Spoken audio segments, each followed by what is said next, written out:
Viewers, இப்போ நான் என்ன பண்ணுறேன்னு சொல்லி பார்க்குறீங்களா? மஞ்சள் கரிசலாங்கண்ணி எனக்கு கிடச்சிது. இந்த மஞ்சள் கரிசலாங்கண்ணியை நான் என்ன செஞ்சிட்ருக்கேன் அப்படின்னா, பிளான்ட் பண்ணிகிட்ருக்கிறேன், இம்ப்ளான்டிங் பண்ணிகிட்ருக்கிறேன். இந்த மாதிரி தழுக்குதா அப்படின்னு சொல்லிக்கிட்டு நான் என்ன செய்கிறேன், ட்ரைனிங் பண்ணிகிட்ருக்கிறேன்.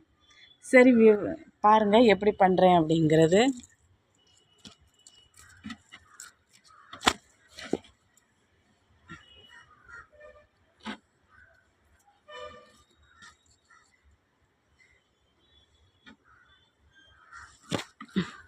பாருங்கள், இந்த மாதிரி வச்சு விட்டாச்சு. வச்சு விட்டுக்கிட்டு நாம் இந்த மாதிரி தண்ணியை தெளித்து விட்டுறணும்.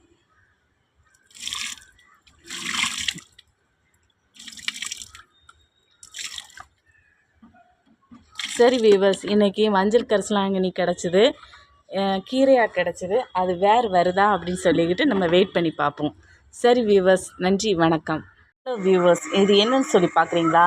மஞ்சள் கரிசலாங்கண்ணி இம்ப்ளான்டிங் பண்ணி வச்சுருக்கிறேன்.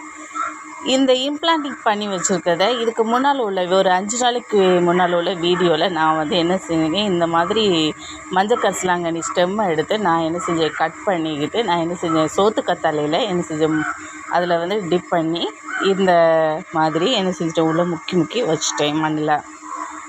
அதுக்கப்புறம் இப்போ என்ன செய்கிறேன் அப்படின்னு டெஸ்ட் பண்ணி பார்க்குறேன், எப்படி வருது அப்படிங்கிறத பார்ப்போம்.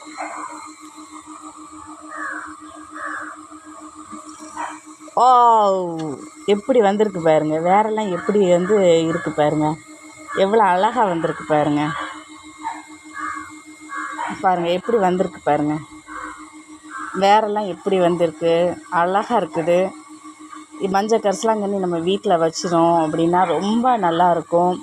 நம்மளுக்கு தேவைப்படும் பொழுது நம்ம என்ன செஞ்சோம், 2-3 இலைகளை எடுத்து நம்ம எண்ணெய் காய்ச்சிக்கலாம். ரெண்டாவது என்ன அப்படின்னா, நம்மளுக்கு குழந்தை இல்லாத தம்பதியர்களுக்கு இது ரொம்ப ரொம்ப ரொம்ப நல்ல ஒரு விஷயமாகும். சரி வியூவர்ஸ், இன்றைக்கி மஞ்சள் கரிசலாங்கண்ணியை பற்றி பார்த்தோம். இன்னொரு வீடியோ உங்களுக்கு சந்திக்கு வரை உங்களிடமிருந்து விடைபெறுவது எழிலரசி. நன்றி, வணக்கம்.